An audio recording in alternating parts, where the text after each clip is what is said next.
Western imperialism and colonialism have long been subjects of intense debate. Advocates argue that Western nations played a significant role in spreading civilization, modernization, and advancements to previously underdeveloped regions.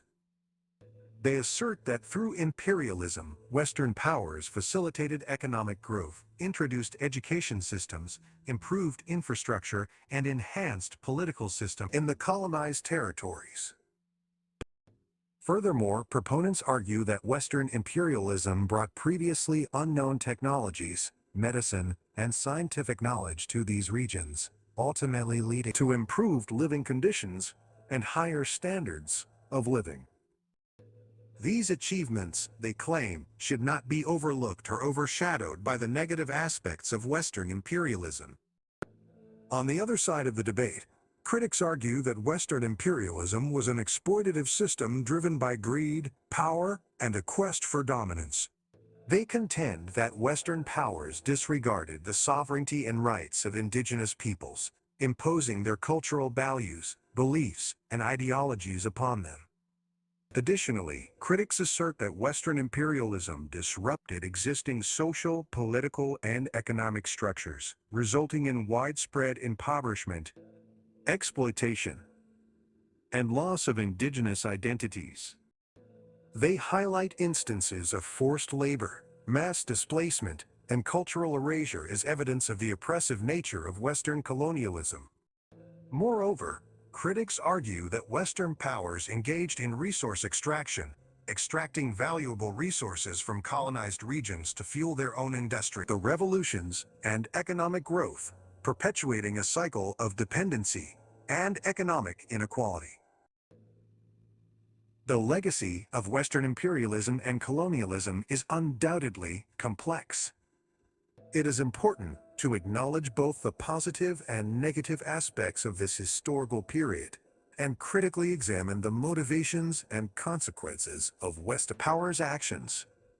While proponents argue that Western nations made significant contributions to the development of colonized regions, critics emphasize the long-lasting lasting effects of these imperialistic endeavors.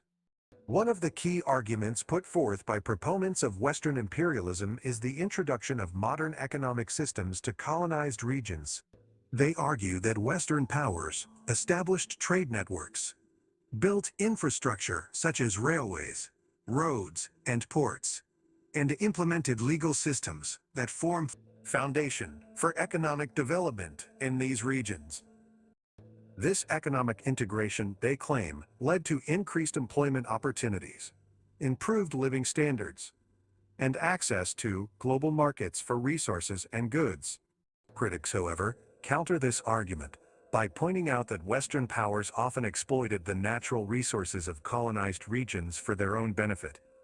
They highlight instances of resource depletion, environmental degradation, and unequal distribution of wealth as consequences of Western imperialism.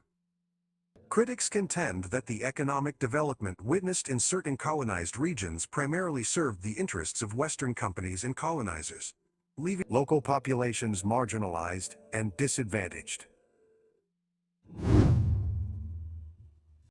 Another aspect of the debate centers around the spread of Western values, institutions, and cultures.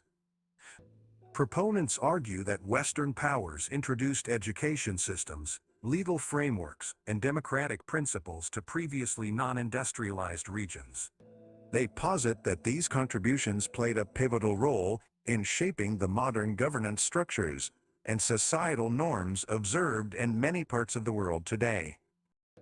Moreover, advocates suggest that Western cultural influences, including literature, music, and art, enriched the global cultural landscape and fostered interaction, exchange between different societies.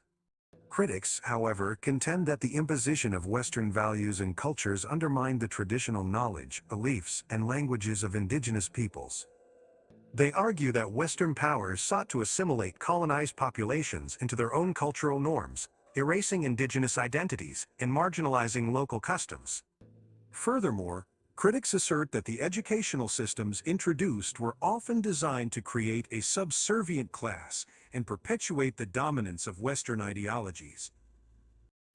In conclusion, the debate surrounding Western imperialism and colonialism is multifaceted, encompassing both positive and negative aspects. While proponents argue that Western powers brought progress, development, and modernization to colonized regions, critics highlight the oppressive nature, economic exploitation, and cultural erasure associated with Western colonialism. It is crucial to engage in nuanced discussions and consider diverse perspectives when examining this complex period in history.